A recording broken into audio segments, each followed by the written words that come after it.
Bueno, buenas noches, doctora. Pues nosotros somos el grupo número 6 y vamos a exponer sobre la fluidización de sólidos. ¿Qué es la fluidización? Para empezar, ¿verdad? La fluidización es el proceso por el cual una corriente ascendente de fluido, que es líquido, gas o ambos, se utiliza para suspender partículas sólidas desde un punto de vista macroscópico. La fase sólida o fase dispersa se comporta como un fluido y de ahí pues se origina la fluidización.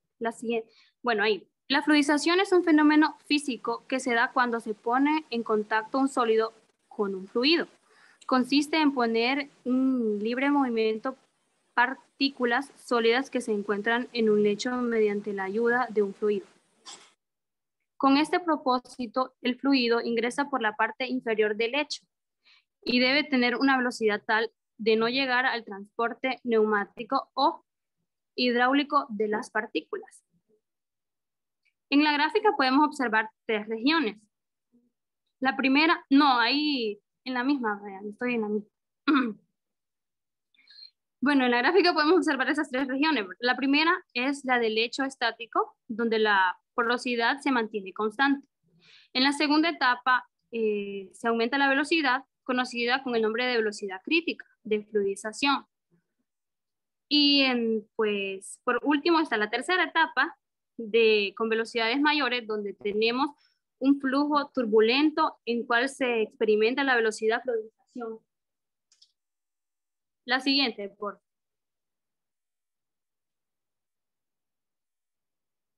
Bueno, en el siguiente esquema vamos a observar las diferentes aplicaciones que tiene la fluidización en las operaciones unitarias como en los procesos unitarios.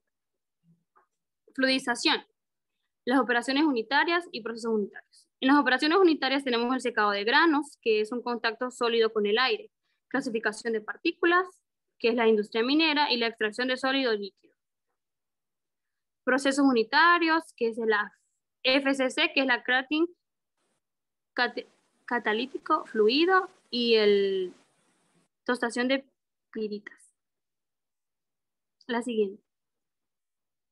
Las ventajas de la fluidización. Tenemos varias ventajas, pero solo les vamos a mencionar algunas.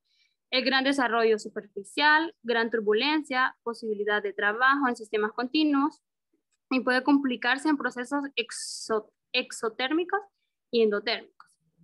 Que en las siguientes diapositivas pues les vamos a explicar qué significa todo eso.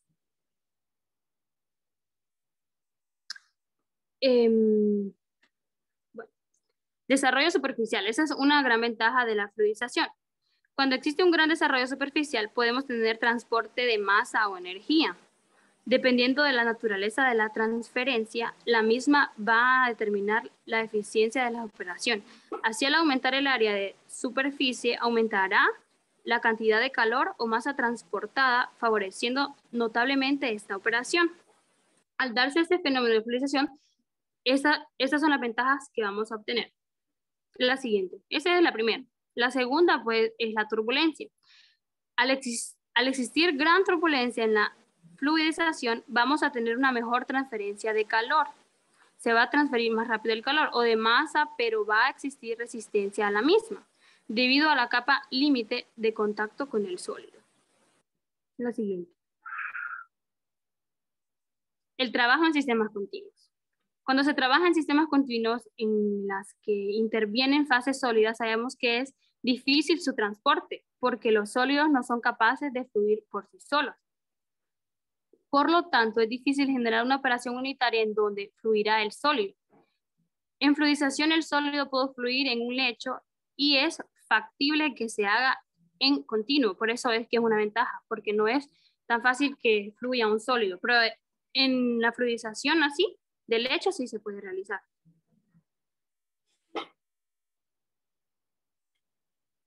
Pero no solo tenemos ventajas, también hay desventajas que surgen de las ventajas que ya mencioné anteriormente.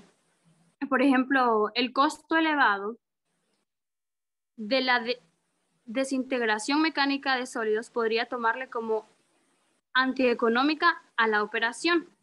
Por esa razón, normalmente se fluidizará con sólidos de otros desechos. Por esa razón es que es una desventaja, porque suben los costos.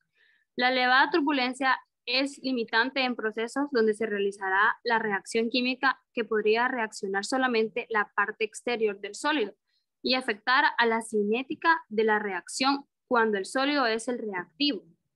Una posibilidad de pérdida de producto por su estado alto de turbulencia, por eso es que es una desventaja. Brian se pasó, pero bueno. La siguiente. Ya no. La porosidad del lecho.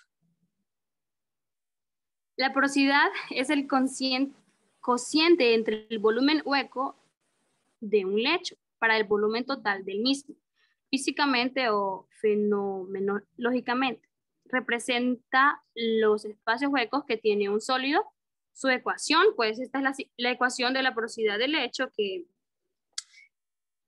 la primera es la variable de porosidad, que es igual al volumen del hueco por el volumen del lecho. Así, esa sería la reacción de la porosidad del lecho. Esa sería nuestra fórmula que utilizaríamos. Las pérdidas por fricción de lechos fluidizados. Cuando la presión es mayor a la presión 2, tenemos que la caída de presión en lecho fluidizado es. ¿Qué quiere decir eso? Pues, bueno, la fórmula sería que la presencia del lecho es igual a la presión 1 menos la presión 2. Esto quiere decir cuando hacemos una pérdida de fricción en los lechos fluidizados.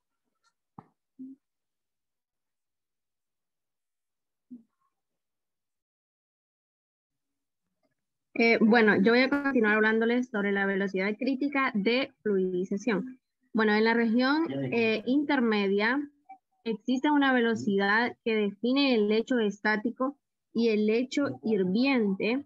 A esta velocidad se le conoce con el nombre de la velocidad crítica de fluidización y se puede calcular en función del régimen de flujo y está determinado por la magnitud del número de Reynolds. ¿Y qué es el número Reynolds? Bueno, este es un número adimensional utilizado en mecánica de fluidos, diseño de reactores y fenómenos de transporte para caracterizar el movimiento de un fluido. Su valor indica si el fluido sigue un modelo laminar o turbulento. Entonces, cuando un valor de Reynolds es menor o igual a 10, entonces tenemos un régimen laminar. En cambio, para los valores de Reynolds que son mayores a 10, entonces ahí tenemos un régimen turbulento. Luego vemos esta formulita en donde Reynolds es igual al diámetro de partícula por la velocidad, por la densidad entre la viscosidad. Y está la representación de cada una, ¿verdad? Donde Reynolds se representa con la R mayúscula y la E y así sucesivamente. La siguiente. La calidad del lecho fluidizado.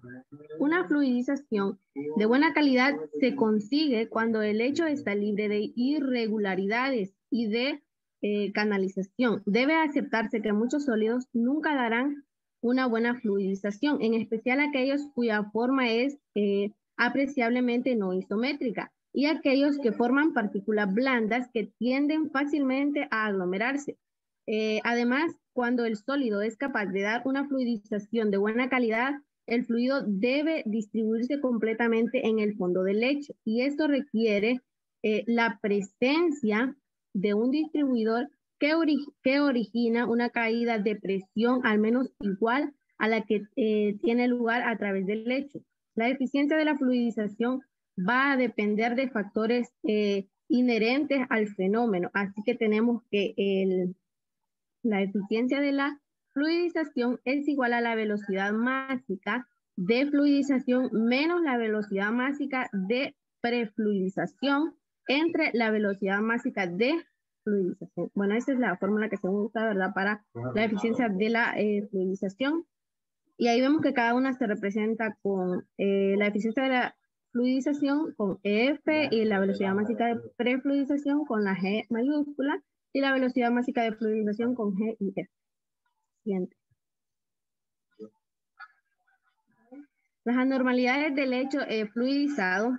Hasta el momento se ha indicado solamente que existe una homogeneidad macroscópica en el lecho, Pero no podemos generalizar este fenómeno, por eso es que cuando el fluido es gas o vapor, el sólido irregular es denso. La calidad del lecho va a depender de 3 situaciones anormales que se indican a continuación, que son la perforación, burbujeo y fraccionamiento. Bueno, en la perforación se da en el hecho debido a que el gas tiende a abrirse paso a través de las partículas, formando canales en su interior y dificultando este fenómeno. El burbujeo es cuando el gas atraviesa por el lecho fluidizado. Puede ocurrir otro fenómeno conocido como el burbujeo, que consiste en aglomerar las burbujas del gas o vapor y dar la impresión de que fuera un líquido en ebullición. Y luego el fraccionamiento, que en un lecho fluidizado se da debido a la formación de bolsas de gas generadas por la acumulación de burbujas que seccionan al lecho transversalmente en capas de gas y capas de sólidos, ascendiendo estas últimas hasta abrirse, dando paso al gas encerrado entre capas.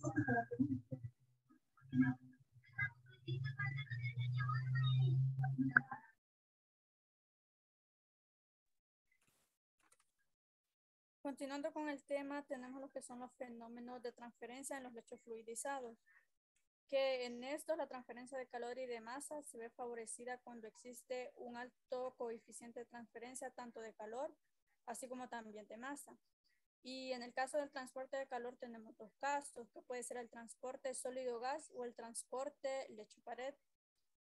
Bueno, en primer lugar tenemos el transporte sólido-gas, que en este el responsable del transporte es el gradiente de temperatura y las fórmulas que se pueden usar son las que podemos ver ahí en pantalla, la ecuación de Walton o la ecuación de Kettering.